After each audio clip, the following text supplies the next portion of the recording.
wag na wag niyong titignan ang problema ninyo. Ulitin ko lang, idols. Wag na wag niyong titignan ang problema ninyo na para bang iniwan kayo ng Diyos. Wag na wag niyo pong titignan ang problema ninyo na para bang hindi naging tapat ang Panginoon sa atin. Wag na wag nating titignan ang mga closed doors ng buhay natin na para bang hindi kayang gawin ng Diyos yung dati niya nang ginagawa sa atin. Kasi ang katotohanan, may mga chances at may mga pagkakataon pa nga sa buhay natin na minsan si Lord pa ang nag-o-orchestrate ng challenges. Ilalagay niya talaga sa harap natin.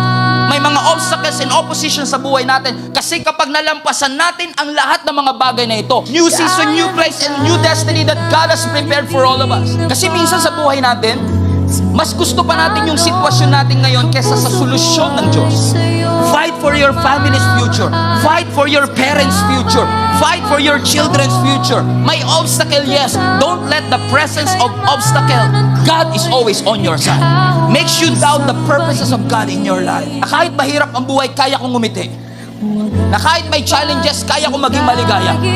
So just keep on moving forward and keep on walking, because pushing forward is a testimony that God can sustain you and God can bring you out.